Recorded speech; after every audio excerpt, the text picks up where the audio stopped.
So thank you all for joining us today for the Humanities Research Center's first Research Friday event. My name is Chris Shin.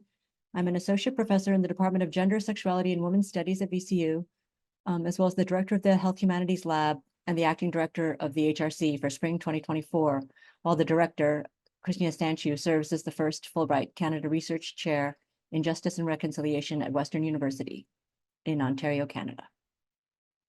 I'd like to thank the College of Humanities and Sciences and the amazing, Ronnie Sisaveth and the new acting assistant director, Eli Costin, for their support and for help with organizing and promoting this event. The HRC virtual events follow a more or less similar format. I will introduce our guest, who will speak for about 40 to 45 minutes, and then we'll have time for questions from the audience. You can post your questions during and after the talk using the Q&A function on the bottom of the screen. I'd like to now introduce you to our first speaker, John Freyer. John is an associate professor of cross-disciplinary media at VCU. His practice engages accidental audiences in galleries, museums, and public spaces. He explores the role of everyday personal objects in our lives and investigates how the circulation of objects and stories enrich social ties between individuals and groups. Freyer hosted the first iteration of Recovery in Practice, which he'll be speaking about today, in September 2023 at Columbia University, co-sponsored by the HRC. The program featured a series of panels, workshops, readings, and shared community meals with a number of speakers, artists, and recovery advocates. The program also carefully attended to the intersectional nexus between recovery and decarceration, foregrounding the voices of the formerly incarcerated. Freyer is working to bring recovery in practice on tour to the home institutions of the inaugural program participants, with events planned in Richmond in 2024 and Portland in 2025. Please join me in welcoming John to our event today, where we will learn more about the project. And again, please feel free to post your questions during the Q&A button on the bottom of your screen, and he'll address them at the end of his talk. Thanks again. Thanks, Chris, for that introduction. And yeah, it's so great to be here, and I'm so grateful to have the opportunity to talk about the Recovery in Practice project. I'm really grateful for the support that the Humanities Research Center provided in order to make that thing possible, in terms of the amount of people that we were able to bring to Columbia from Richmond, because a lot of what Recovery in Practice is doing is it's sharing a lot of the work that we've been doing in Richmond around the world, and you know, it was great to bring the great stuff that's happening at VCU to New York. So I'm going to share my screen here and make sure things work, and I'm going to go through slides, and you know, I have about 40 minutes of slides. So let's go here and find Recovery in Practice and make it full screen. Okay, so message me in the chat if you can't hear or you can't see something, but here we are. So Recovery in Practice is the name of a symposium or conference. I'm not quite sure what it is. There's part symposium, part conference, part installation art piece, part performance piece. So it overlaps with my practice, which I'm going to talk about today. So the inaugural Recovery in Practice started in September, which is Recovery Month of 2023. And you know, the goal was to bring in artists and writers and researchers and activists and advocates that were all in recovery or have lived experience in recovery. So we brought Kaveh Akbar, who is a poet and novelist who just released his first novel, Kasey Anderson, who is from the Portland Alano Club and is a big advocate, and they're going to be the host of one of the iterations of Recovery in Practice. Tom Bannard is the director of Ramsey Recovery here at VCU. One of the things that, and I'll talk about this, but one of the things we wanted to do at Columbia is, again, talk about some of the things that we're doing at VCU in terms of creativity, but also in terms of the direct supports that we're able to provide for people that are in recovery. A few other folks that we brought in that came from Richmond was Haggard, who's a local writer and educator. And who else is on that list? But regardless, we tried to bring as many folks. Jason Alley, who is the founder of Ben's Friends, which is a group that does direct supports for people that are in recovery from substance use disorders within the restaurant industry. So, and they've been a project partner, and I'll talk about what they've done in support of this. So again, it was an event that ran 3 days, primarily on a Friday. We had an event we had an opening event on the Thursday night, and then Friday was a full day of programming. And this is like the most meta photograph ever. So that's me at the end event. That's with Kaveh Akbar, Joy Priest, Mary Karr, and actually Chris Brunt is there, who is in the leather jacket, I think, and he is at Syracuse University. So he's in the midst of trying to sort out a date for us to bring a version of recovery and practice there. So I think I want to start just with showing. So one of the things that we did, and the Humanities Center here was able to help us do, is that we worked with the video production team at Online Ed at VCU, Molly Ranson and her team, and they came up and recorded all of the conversations that we had over the course of this day. So I just wanted to show you. They just sent me, they're in the midst of editing things now, and they just sent me a rough cut of the poetry reading. So we're gonna play 3 poems by 3 poets. And I just want you to listen to, one of the things they talk about is the uniqueness of being in the same place with so many people that are also in recovery, and also creatives, and also poets, and so on and so forth. So bear with me as I get this going and see if, and again, in the chat, if you can't hear something. Also, I'm going to scroll, so I don't have 3 separate clips, but I have time and date numbers. So I do tell my students they should never scroll through a video when they're presenting, but this only exists on YouTube, so I'm going to show it to you.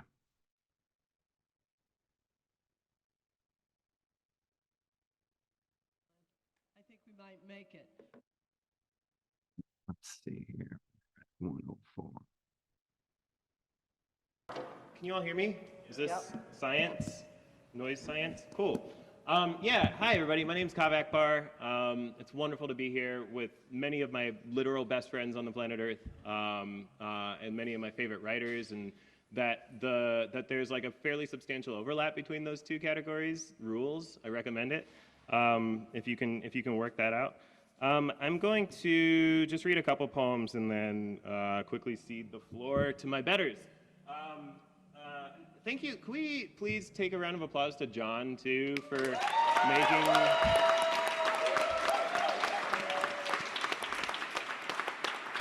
just sort of moving his hands behind the curtains all day long to make this happen and be as awesome as it is. Yeah, it's like mood currently best described as, you know, those stickers, like mood currently best. I feel like mood currently best described as among. You know, it's like I feel very among in this space and have felt very among all day. And that's not a sensation that I often feel. It's not one of my like. Anyways, enough soliloquizing. Am I right? Okay.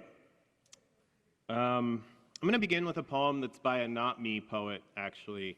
I like to sometimes read poems by not me poets. And this is a poem by a poet that we lost a few years ago, but she was one of us. By one of us, I mean a person in long-term, well, a person in recovery. Hers was long-term recovery, and she was an incredible poet. Her name was Jean Valentine. If you know Jean Valentine, you're better made for knowing her. If you don't know her, if you take one thing away from my reading, take away that you should run home and Google Jean Valentine when we're done. This is her poem called I Came to You. It's very short, but it's nice to bring her voice into the room because she was such a big force for she was a big, among other people who have assembled here, she was a really big voice for me. This is called I Came to You. I came to you, Lord, because of the fucking reticence of the world. No, not reticence, not the world. Oh, Lord, come. Lord, come. We were sad on the ground. Lord, come. We were sad on the ground.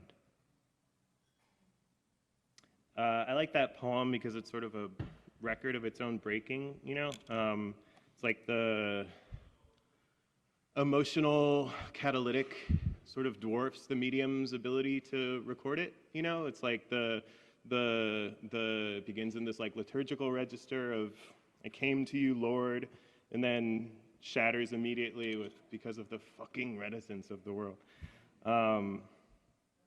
And then she just kind of gives up. She's like, oh, Lord, come, we were sad on the ground. And that's how recovery has often felt to me. It's just like, I don't know, I give up, you know, just like on my knees. You want me to lick the bottom of your shoe? I'll lick the bottom of your shoe. You know, that sort of just abandoned surrender. Okay, this is a me poem. I wrote this one.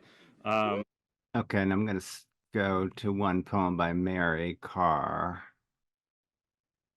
That's it.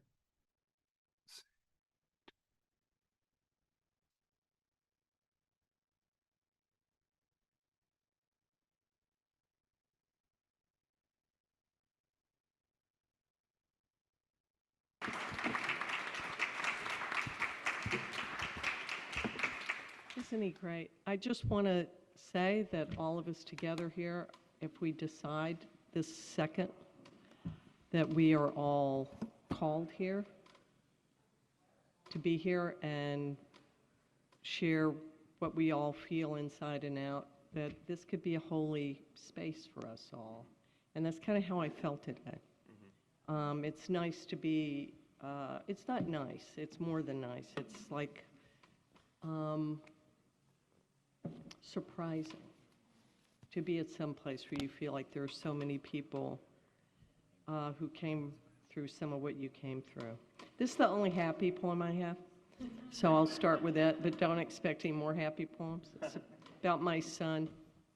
If I had seen a giraffe drive away in my car, when my son at age 16 drove away in my car, I would have been more confident that the giraffe would make it home. A blessing from my 16-year son. I have this son who assembled inside me during Hurricane Gloria. In a flash, he appeared in a tiny blaze. Outside, pines toppled, phone lines snapped and hissed like cobras. Inside, he was a raw pearl, microscopic, luminous. Look at the muscled obelisk of him now, pawing through the icebox for more grapes. 16 years and not a bone broken, not a single stitch. By his age, I was marked more ways and small. He's a slouching 6'2" with implausible blue eyes, which settle on the pages of Emerson's Self-Reliance with profound belligerence. A girl with a navel ring could make his cell phone buzz. Or an Afro boy leaning on a mop at Taco Bell.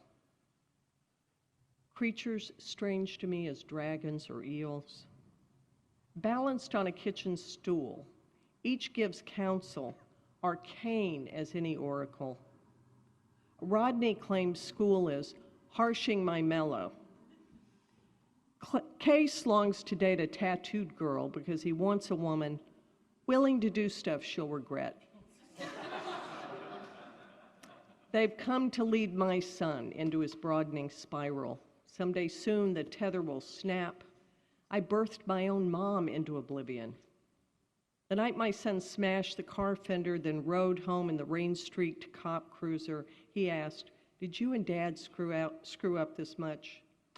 He'd let me tuck him in, my grandmother's wedding quilt from 1912 drawn up to his goateed chin. "Don't blame us," I said. "You're your own idiot now." At which he grinned. The cop said the girl in the crimped Chevy took it hard. He'd found my son awkwardly holding her in the canted headlights, where he draped his own coat over her shaking shoulders. "My fault," he confessed right off. "Nice kid," said the cop.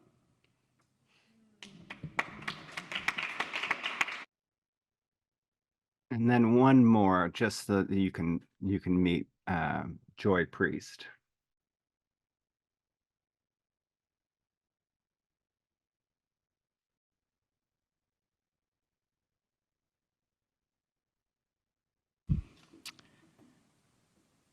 Very special to be here, very special moment. I'm just going to start reading until the words to talk about the moment come.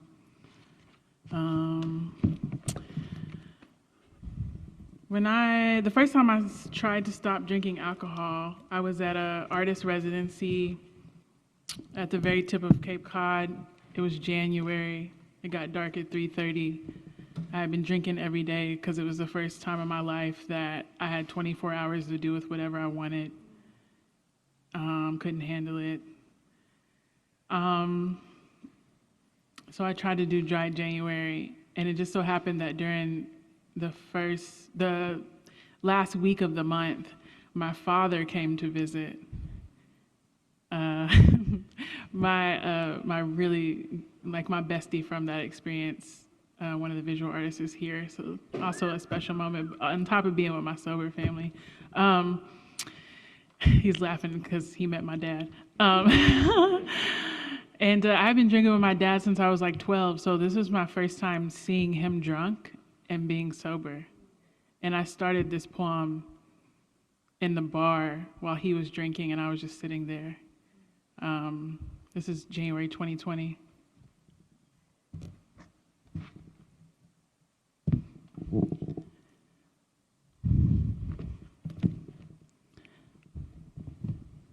Okay. Redemption. Across the street, the Atlantic is draining from the harbor. The aquatic pulse of the 12 million going back. A voice washes into the bay. It's my father, the father I once lost, pulling me back from my single mind. Dance with me, he is saying, at the bar beside me. Studying him, I think about the black worker, his grandfather, a sharecropper in Bama, then a factory worker at U.S. Steel in Cleveland, his father on the line at White Motor Company, then later my father, first to think himself a citizen, signing up to join the Navy, a specialist of machines. I want to say the most important thing in the room is the jukebox, but it is the sea, the tide starting to come back into his eyes. Dance with me, he pleads, from that place we go to sip brown, slip the blue collar, where 4 hours into the bottle, he hears God's voice and I hear his. Now, I'm 31 days sober, deciding to lead myself on this path beyond January, a shepherd, not a killer or specialist of killing machines. I study my father beside me at the bar, and I think of Stan in Killer of Sheep. Stan back in Watts stringing up lambs to feed his family, and his daughter at home, dog-faced. Stan, my grandfathers, time travelers in the Great Migration, the peripatetic pulse of the 6 million coming up. Dance with your father, they are commanding me now, and I refuse with my eyes. I want to say the most important thing in the room is the music, but it is the water.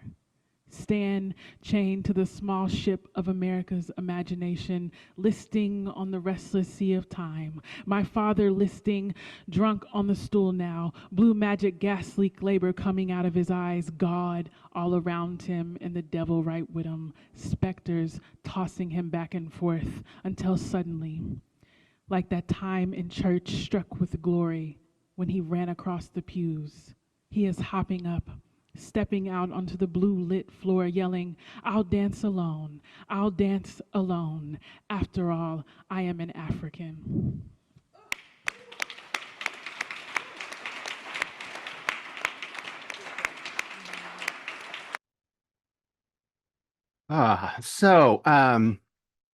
I mean, one of the reasons I wanted to share that is because, and this is something, I'm going to talk a little bit about my practice that kind of got me to a place where I'm interconnected with this whole host of artists and writers that are in recovery. When Kaveh, Mary, and Joy were talking about being in the presence of that huge group of people where everyone at that event was either a person in recovery or an ally of recovery. And that was an evening event. It was after a community supper. I think it was the first time there was an evening event that the Humanities Center at Columbia had run that didn't have wine. So it was an environment that was so focused on the people that were there and so accommodating to that group. And one thing I was thinking about when preparing for this talk was that, I live in recovery and practice every day. So when they were talking about the specifics and the specialness of being in that environment, I've been very fortunate to be on the faculty at VCU, to be in the School of the Arts. And, I'm a person in long-term recovery as well. I've been in recovery for 10 years. When I took my position at VCU and my first day at work was new faculty orientation. And at that point in my sobriety journey, I was 90 days sober, which I know now is a very short period of time. And when we're working with students that are newly in recovery, their brains are healing from having a substance use disorder. And for whatever reason, at new faculty orientation, when Dr. Rao asked if there was any questions, I raised my hand and I asked him what kinds of supports the university had for alcoholics and drug addicts who were on the faculty, which is not language that I would use today. It was language that I used in very early recovery. I would now talk about being a person in recovery. I would talk about using person-centered language, and that comes from the connections that I've made throughout my career here, starting with the connection that Dr. Rao made from that stage. He took that question graciously and then looked over to the right and said, you need to talk to Linda Hancock, who at that time was the director of the Wellness Resource Center on campus. And they had just started what became Rams in Recovery, which is a collegiate recovery program. And that's a group that's on campus that does direct supports for students that are in recovery from substance use disorders. They go through, they have a clubhouse space now. They do support for students through meetings. They have a recovery scholarship program.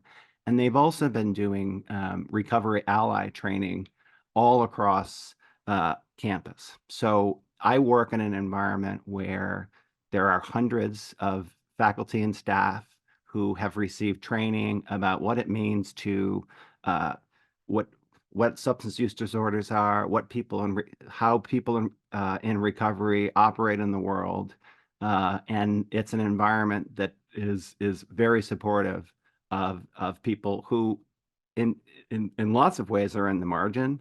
There's a lot of stigma that's attached to addiction. And by one of the things that Rands Recovery has been doing is really increasing the recovery capital on the VCU campus. It's the largest collegiate recovery program in the Commonwealth and one of the largest in the United States. And, you know, one of the reasons, one of the things we did at Columbia is Columbia has a student group that's called the Recovery Coalition, and it's run by a few grad students that, you know, it's a support group for students that are in recovery there, but they don't have the kind of robust supports that VCU and about 130 other schools in the United States have offer their students. So a component of what we were bringing to Columbia was examples of ways to make and support students in recovery.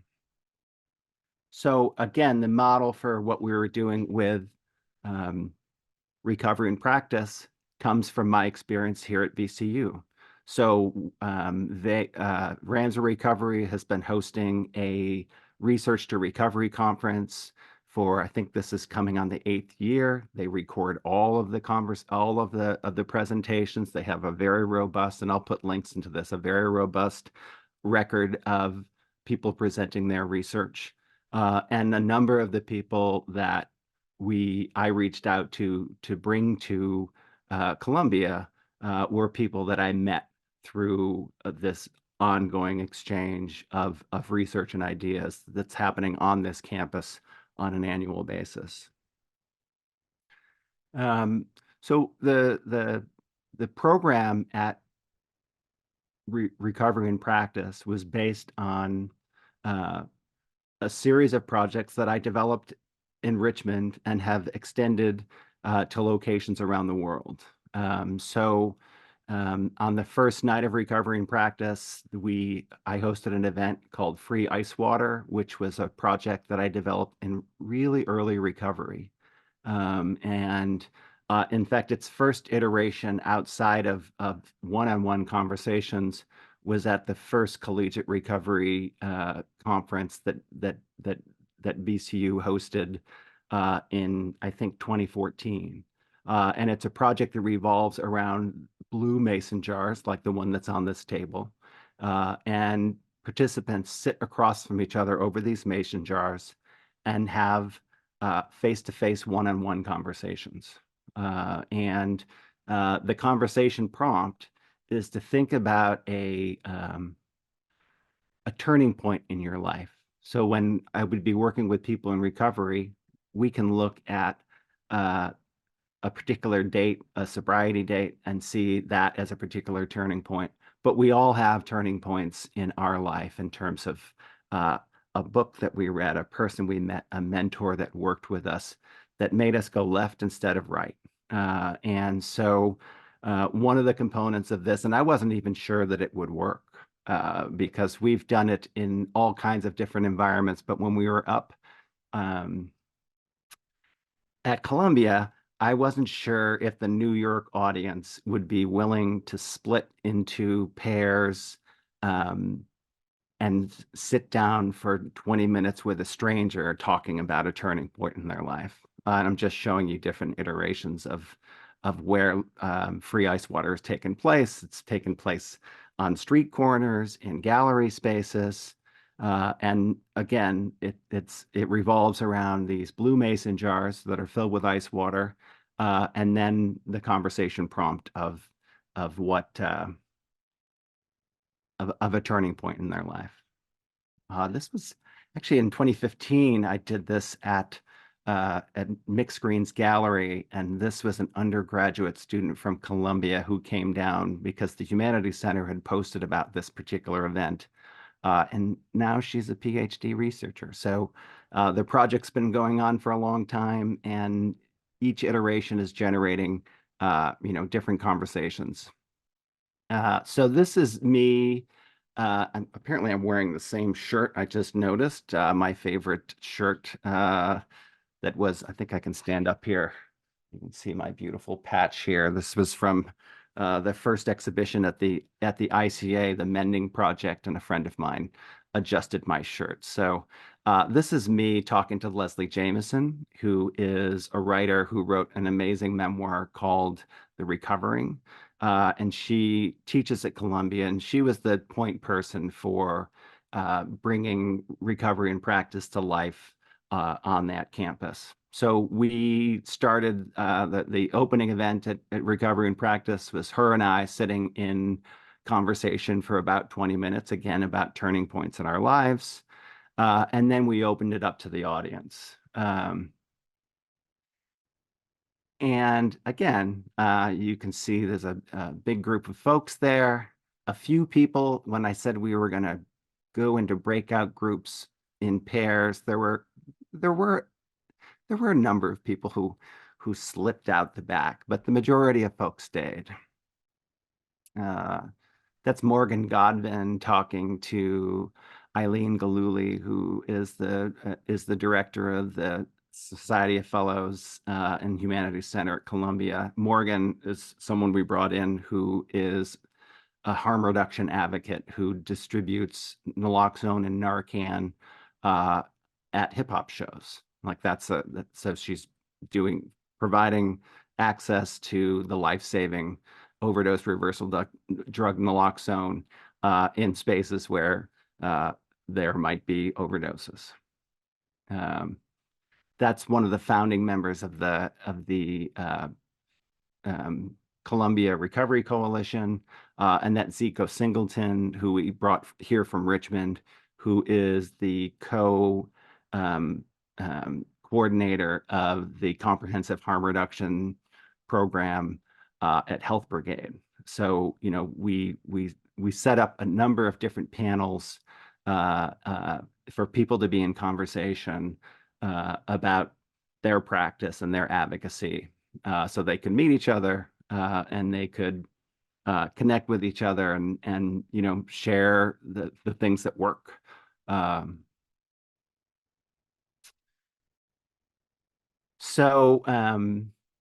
Again, this project comes out of a series of projects that I've been working on for my entire career at VCU. So the Free Ice Water Project started in 2013, 2014 in there. The Free Hot Coffee Project started in 2016. And you're going to hear a lot of free when I talk about my practice. Free Hot Coffee is a project where we make pour-over cups of recovery roast coffee. And on the Richmond campus, we have a free hot coffee bike that we built in 2016. We've since replaced it with a new model, and there are 10 editions of the free hot coffee bike in the world now, or that's in the United States, and there's 4 in the UK. And the bike is designed to go out in the community. We make pour-over cups of coffee, which takes about 3 to 5 minutes to make a cup of coffee. Pre-pandemic, we served it in cups that you couldn't take away. And that meant that when you were getting a cup of coffee from us, if you haven't seen it on campus, you kind of have to stick around and talk to the people that are running the bike. And the people that run the bike are people in recovery and their allies. And again, that becomes an important component of my work, to work with not just people in recovery, but their allies. And that, you know, the community that was at Recovery and Practice was a huge community of people in recovery, but also allies of recovery. And we've done, I think, 16 editions of Recovery Roast. And what that is we work with a local coffee roaster, and we bring a community of people in recovery. We taste a bunch of different coffees from around the world.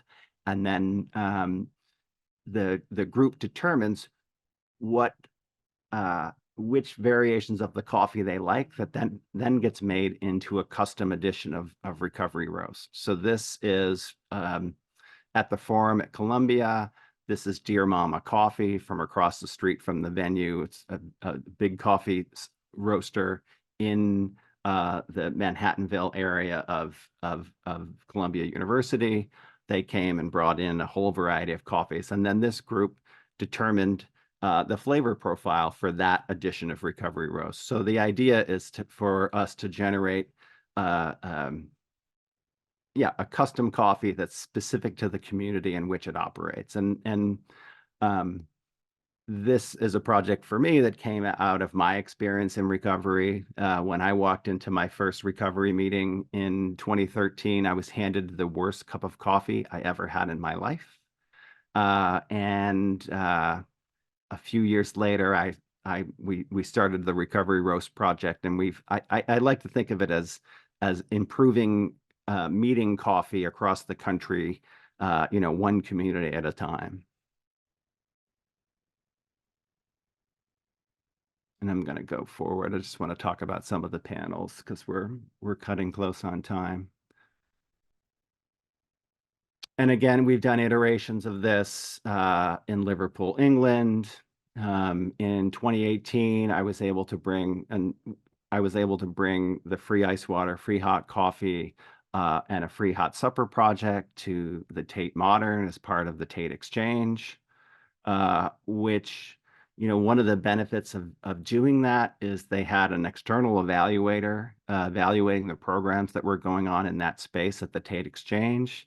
And it gave me a lot more information about the impact that my practice had in the communities in which I was working in. And that really served as a way to think about the ways to expand the practice. So again, it could include a much larger group of people because in the iteration we did at Tate, it was me going there and doing this set of programs. And when we reproduced these at Columbia, it wasn't just me.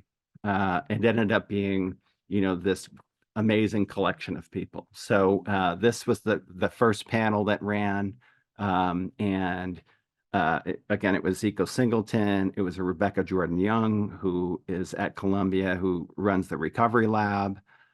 It's Fernando Montero, who does this amazing research on supply side harm reduction, and Morgan Godvin again.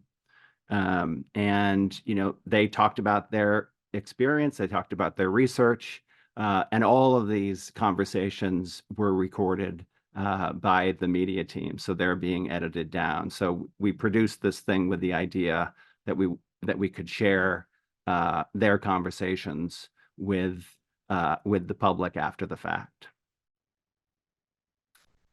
One of the panels that was important for me was for Columbia is that we had a panel that was specifically people that were recovery advocates for students in recovery. So that's Keith Murphy, who is at Rutgers University, and he's been an advisor for our collegiate recovery program.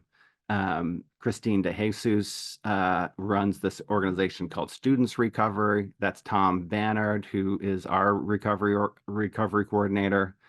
And Noel Vest, who is someone who has got sober in the carceral system, and then came out and became a recovery advocate and started the first collegiate recovery program at Stanford University, and is working on long-term research about the impact of the kinds of support that collegiate recovery is providing to students. And then Caleb on the end there is a MFA student at Columbia who started the Recovery Coalition. So, one of the things that this conversation did was it talked about the ways in which Columbia was not supporting the students that were currently there that were in recovery. And the folks we brought in were talking about the different models for providing that support. In the afternoon, we had Jan Brown and Amanda Valdez, who's an artist, Paul Villinski.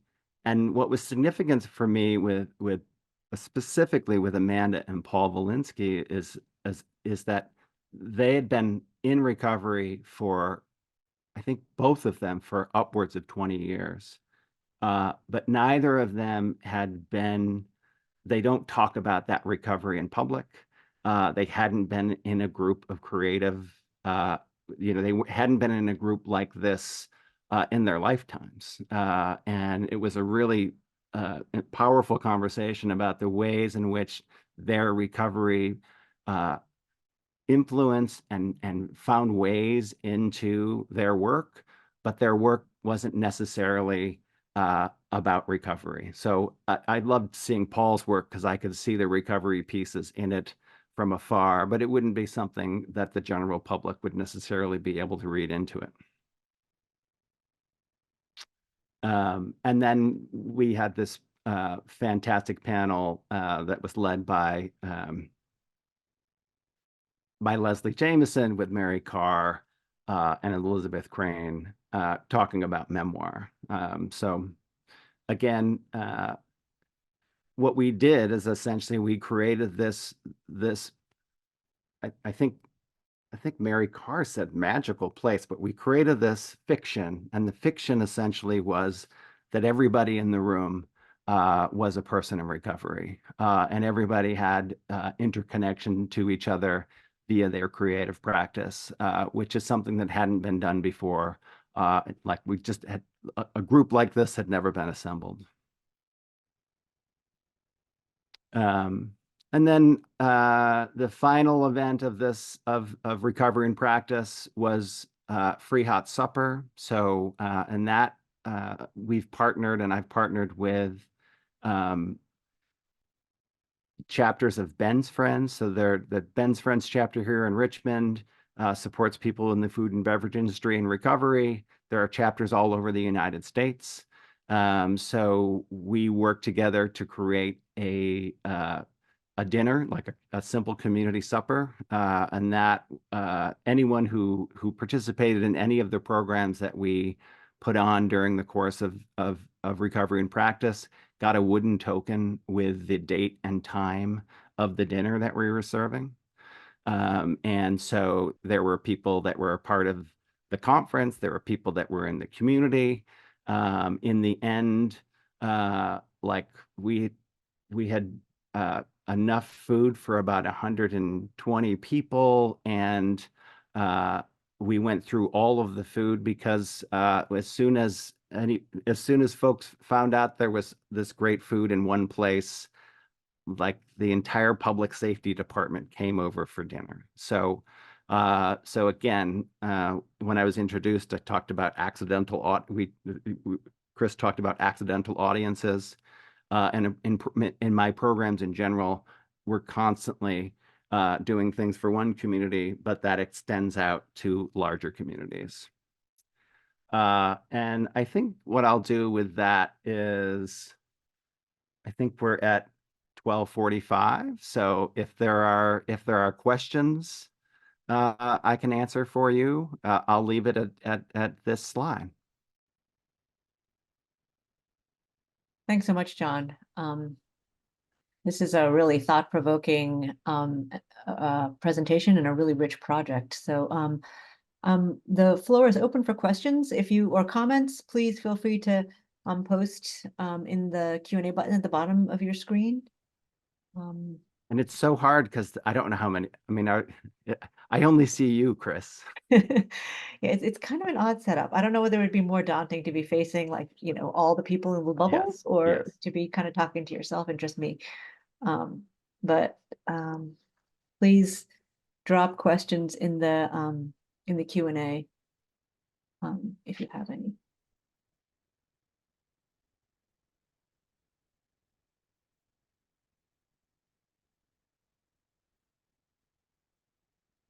I have all kinds of questions, but I really don't want to monopolize the conversation. Maybe I can just get us started in case people are feeling shy.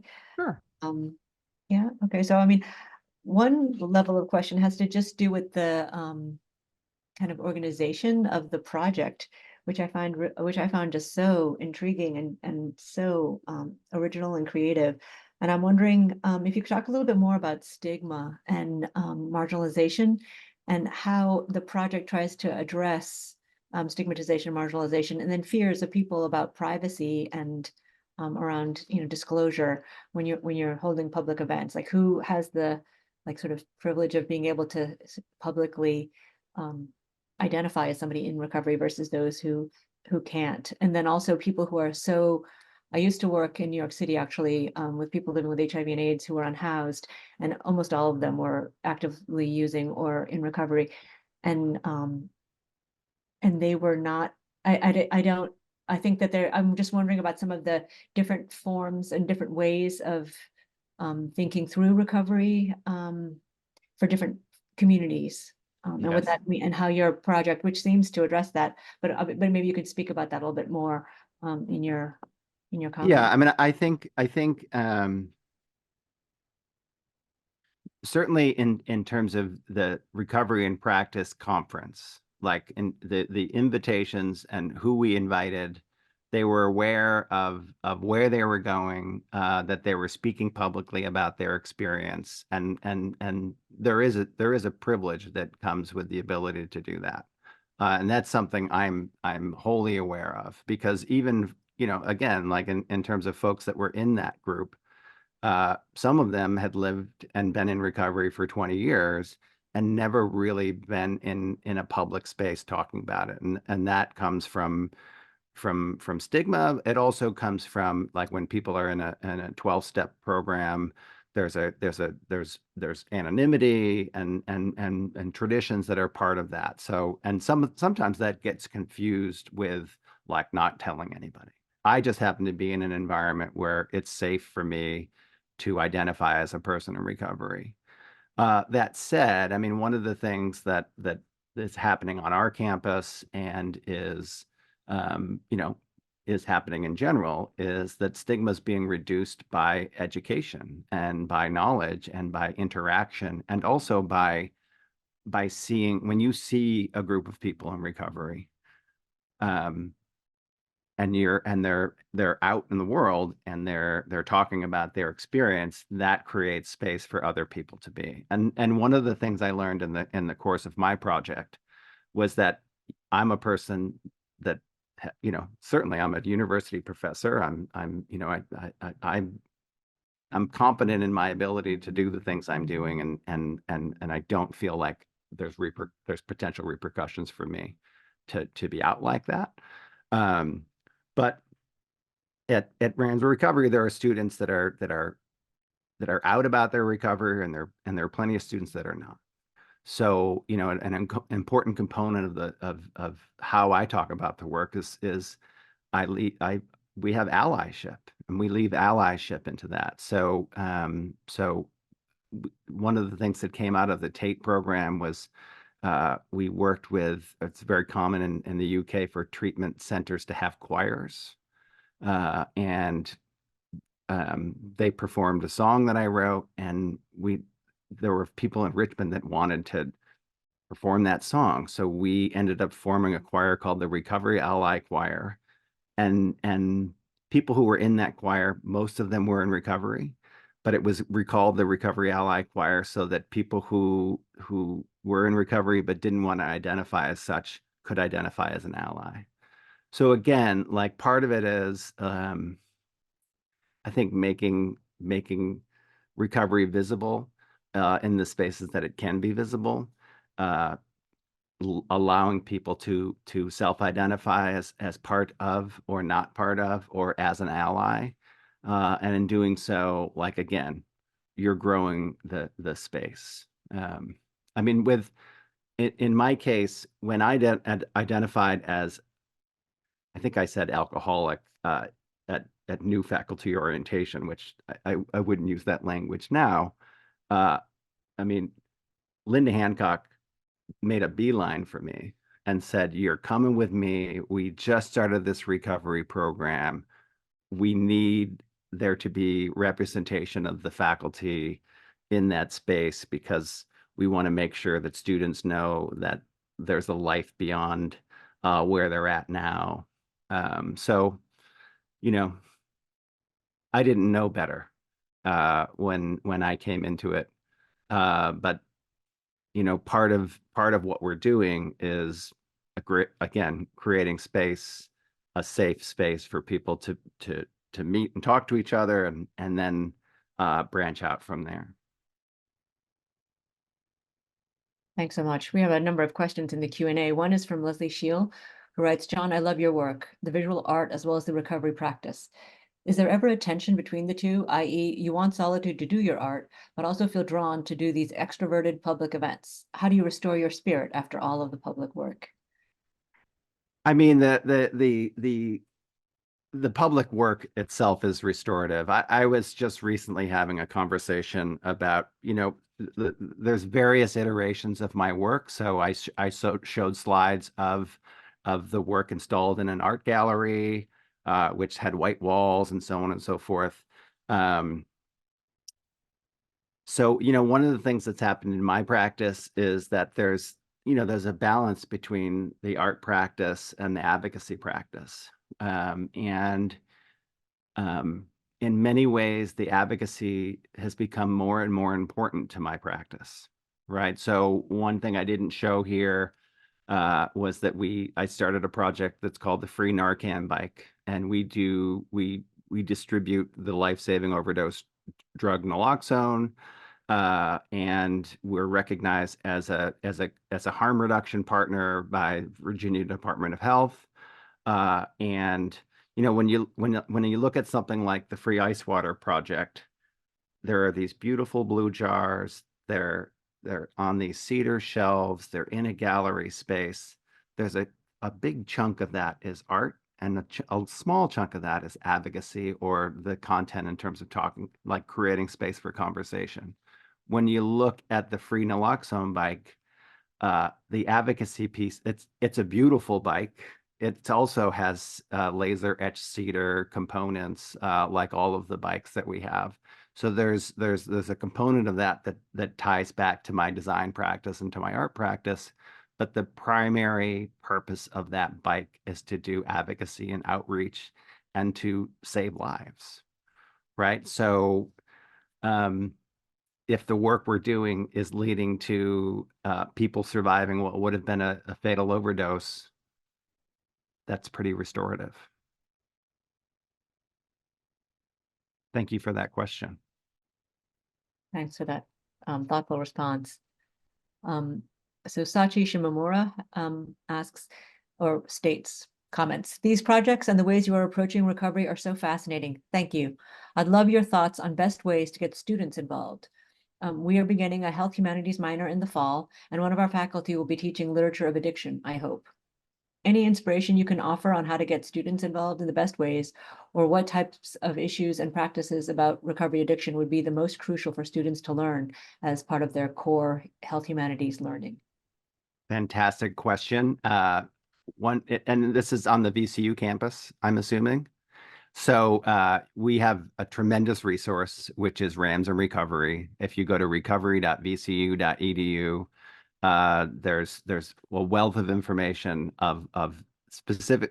So they do direct supports for students that are in recovery.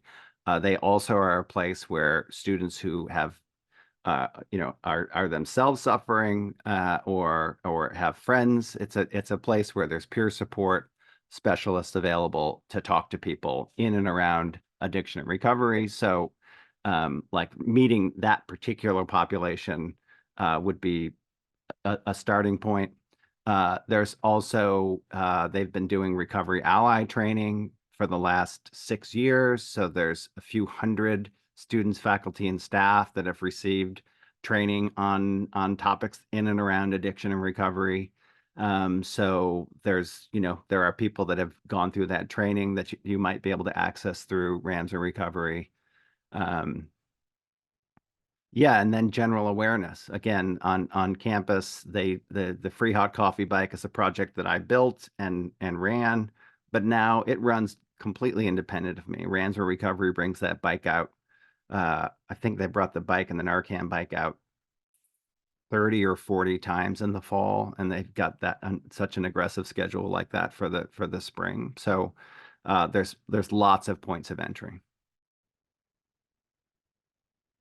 Oh, that's actually really interesting points of intersection for the students. Thanks for that. Yes.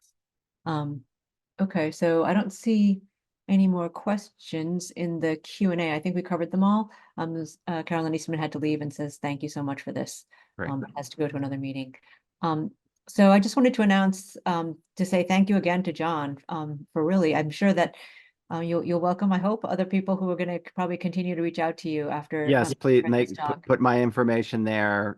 You know, I'm in the VCU directory. You know, it's very easy to find me. I mean, one thing I will say about my experience here at VCU is that this is a community that really loves to work interdisciplinary in interdisciplinary ways. People answer emails, people connect. You know, it's such a phenomenal place to be part of for Thanks the for work that that I do. Yeah, thanks for that offer. So we hope to see everyone else in person at our next Humanities Research Center event.